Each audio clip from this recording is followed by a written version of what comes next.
मनुष्य का मन कभी भी स्थिर नहीं हो सकता। मनुष्य के मन को ही चंचल शब्द से परिभाषित किया जाता है, जिसमें कभी अच्छे तो कभी बुरे तो कभी भयानक तभी डरावने ख्याल आना लाजमी है। हो सकता है आप सभी भी इस बात से वाकिफ रखते हो कि आपके मन में कभी खुश भरे तो कभी दुख भरे तो कभी डरावने तो कभी भयभीत करने वाले ख्याल आते ही रहते होंगे। लेकिन अधिकतर लोगों का प्रश्न होता है, अधिकतर लोग इस बात को लेकर असमंजस में रहते हैं कि पूजा के दौरान अशुभ विचार आना, गंदे विचार आना, इसका क्या मतलब होता है। जी हाँ, काफी लोगों का मानना है और कहना है कि जब भी वो किसी पूजा पाठ में सम्मिलित होते हैं, किसी धार्मिक क्रिया में अपने आप को जोड़ने की कोशिश करते हैं, तो ऐसे में उनके मन में सबसे पहले गंदे विचार जरूर आते हैं। वो उनसे निपटारा पाना चाहते हैं, लेकिन वो डर जाते हैं और बीच में ही पूजा को छोड़कर चले जाते हैं।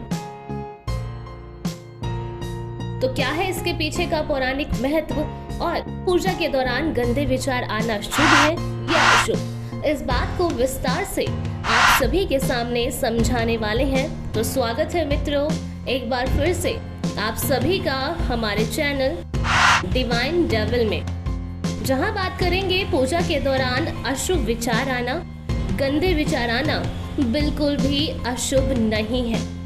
यह शुभ बात का संकेत है। अब भला आप सोच रहे होंगे गंदे विचार और शुभ ये भला कैसे संभव है, तो आपको समझाते हैं।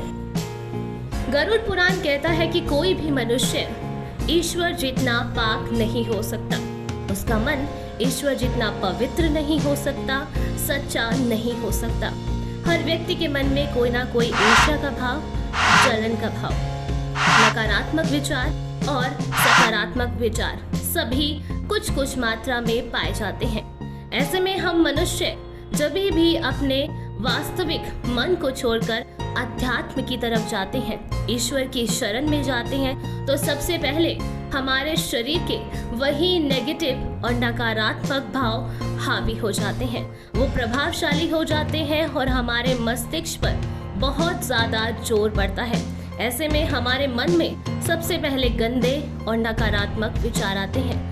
लेकिन आप सभी को डरने की बिल्कुल भी जरूरत नहीं है, घबराने की बिल्कुल भी जरूरत नहीं है, क्योंकि यही अशुभ विचार शुभ विचारों का संकेत है और यही अशुभ विचार आपके शुभ होने को भी दर्शाता है। वो ऐसे कि गरुड़ पुराण में साफ साफ लिखा गया है कि पूजा के दौरान किसी भी मनुष्य के मन में अगर सबसे पहले गंदे विचार आए तो उसे खुश हो जाना चाहिए, क्योंकि आप ये मान लीजिए कि भगवान आपको अपने इस पूजा में निमंत्रित कर रहे हैं और आप धीरे ही सही लेकिन इस पूजा में डूबने वाले हैं और आपकी आस्था भगवान के लिए बढ़ने वाली है।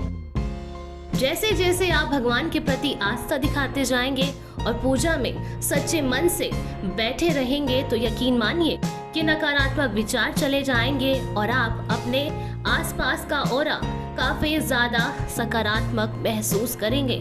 आपके मन में एक शांति होगी, आपके चेहरे पर एक नई उमंग होगी और आप ताजगी को महसूस करेंगे।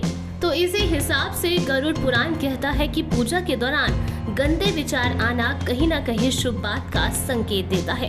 इससे आपका जीवन परिवर्तित होता है और आप आस्था के महत्व को समझ पाते हैं। उम्मीद करती हूँ आपको आज का विषय समझ आया होगा और आपकी जितनी भी शंकाएं थी वो दूर हो गई होंगी। तो कैसा लगा आज का वीडियो कमेंट बॉक्स में लिखकर बताइए और जाते जाते चैनल को सब्सक्राइब करना और बेल आइकन का बटन दबाना बिल्कुल ना भूलें।